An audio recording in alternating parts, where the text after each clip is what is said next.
Kakosfax 256 Jamuli mubadde mutubisinga eyo nkirabira ddala nkira wano wendi naye nga mbaniriza ku channel yaffe eno aba subscribinga n'aba viewinga mukola kyamaanyi amanyi agangenze Trace May nga ngenda kutandikirawo n'olugambo anti we are all about facts we twende tukuwa facts simanyi malala gyomugajja naye nga ngenda kutandika nga congratulating mwana mlenzi akyali mwana mlenzi virgins naye takyali virgin Jo senyonyi congratulations oyo mwana wa struggle avudde bu struggle eno ne tudde eno simanyi banaye banupu kye muli mutukola eno mikolo eno kukyala eno biki kwegamba tokyewo ne kabebi kwegamba omwana bamujjako embuzi tebakifayira welere naye nga Jo senyonyi yali mu struggle naye omwana oyo yeetaaga DNA kubanga twali mu struggle eno emisango gituuba eno batukutte ate kati eno olumuto tetwakitegeera owa Eddie Mutwe it was understandable nti yakale kamna Jo senyonyi omwana oyo abuuzibwa buusibwa congratulations tuwongere okuzaala muzaale mwale ebyo nga biri awo naffe tujja kuzaala twale nga obudde butuuse Congratulations, Kaksankene, congratulations. I'm congratulating Precious Remy, one of the TV presenters. Elanga, but Yavai never engaging. Amana what too, and she was so happy like any other lady out there. You'll be so happy, just like the way she was. Never to congratulating her. Nesti mwenkera koro yalicheri konga bamwagala bannange mwina nonya kanamba kalalake mwita. Nayenga ebintu bivudde over social media. Simanyi Uganda watu wakubidemu akayimba ka Alex Mukulu banna Kampala nga mwogera bannanga abantu mwayogedde omwana yavaayo nagamba her right time is coming bannanga abantu tebatudde mwe muli ne mukyala sijja mwitamba mwe muli n'omukyala Donze yavuddeyo ku social media ze nagamba mwana muwala Remy nkwagaliza nnyo nkwagaliza I'm very happy for you nti obadde ofunye omuntu nayoyo mbu mufele tewetaga mwesembeleza nakaweta ndoza wandika jeko ku mukoro n'okakasukeri kubanga mufele he's a man of fame ayagala fame kwegamba yafunye gwe TV presenter kati alaba wayina okuyitira mbu ayagala fame nti balikayo mu meetings ze mu July nga 18 ne banyumya bibanyuma mbu okutuuka mu nsonga ziri mbungalinga mwana kyo kwegamba Remy mbu ogenda kutomera Donzira avuddeyo nga senga kulabule nagamba but all in all congratulating oyagala kugenda mu maaso ne Raymond takulina akabuzibu naye ye amaze okuwabula bagamba batya Abaganda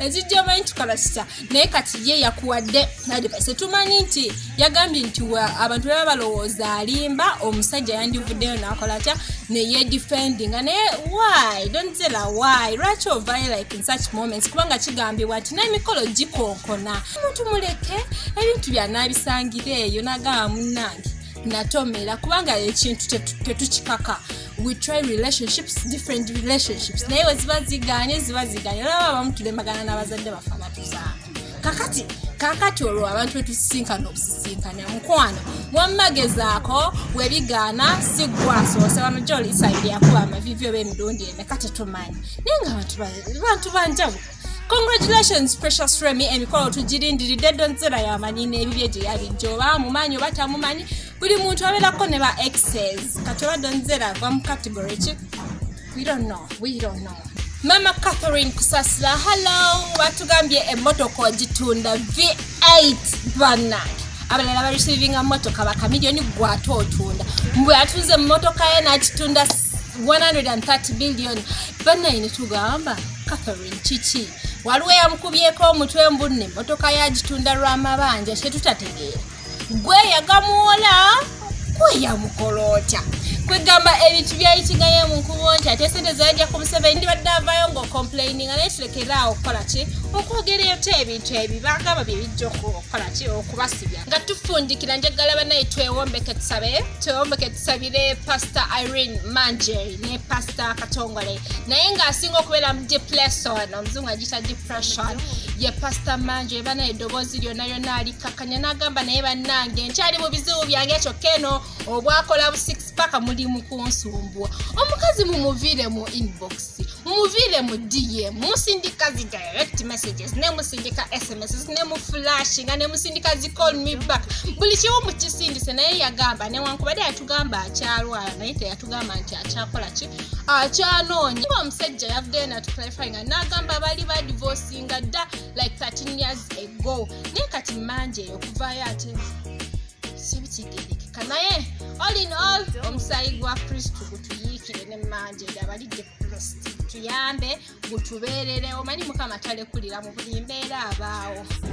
Yes, yali mukyala wange era ojjukira bulungi nnyo bwattabaganya olwedde nze nali maze okutwala eddaala ez'okwawukana officially divorce. So what divorcing officially? Na divorcing officially. Yeah. Empapula zirina za kooti? Empapula zirina era zizisabo. Okay. Osobola ziraba tubateekayo empapula zaali bbiri meka zaali bbiri 2002 Bundi nebeera summarized in 2003 in Syria Court 7. So it is official divorce. Why say week biri? Why say myaka ebiri? Myaka ngemeka ukizama? Myaka mingi kisugadde emyaka nga 18. Nga mwawukanye? Nga twawukanye era jjuga twasinkana twali twayawukana. Yes. Bwe watutabaganya. Nempuliriza nempuliriza ne Katonda. Yes. Nengamba nzaani asobola okukola ki okufuuka chiwati. Yes. Omuntu eno okuwuliriza de somebody alina okwogera mu bulamu bwo. Wayogera musajja mukulu. Nempulira nga ebigambo byoyogedde nange ku myaka gyo ku buweereza bwo ku kalibayo n'eŋŋondera ekyo era nemusisinkana ne twogera era nenzirayo e Uganda era n'omuleeta ne wano Alabama namulaba nemuleeta Alabama ne tubeerako naye ennaku nga ziizo oluvannyuma ne mbeerako naye akaseera naye ne bituukira ddala nga sikyasobola nga sikyasobola omukyalo oyo ku kituuti mulala n'awaka mulala. Are you serious? Nali ninga omuttu ekyo sikiwa nti waliwo omusajja yenna mu nsi ekyakisobola. Nze bansibirako ebweru ya geeti ng'alagidde omusirikale we okunsibira ebweru ya geeti kubanga nnyingidde leeti olina kuyingira ssaawa 2 bwe zisuuka 2 tokkirizibwa kuyingira mu geeti. Are you serious? Omusirikale tajja kukugulyawo nze nasulako ku geeti Pastor Irene Manjeri ng'akusibira ebweru. Pastor Irene Manjeri nasula ku gate emirundi egisukira ddala 6 nensharingako n'emikwano gyange ne bagamba ojja kufiira bwereere omubbi ajja kukubira amasasi ku gate. Pastor Manjeri wegumye munnange naffe tubaye no mu bumooli lwakuba tetuli public figure naye naffe munnange ebintu ebimu bituukako bangi ababeera mu bumooli. N'olw'ensonga eyo mwebale kusubscribe nga mwebale kula mwebale kutwagala. We are back. Sigadde nze Trace May mbagala nnyo.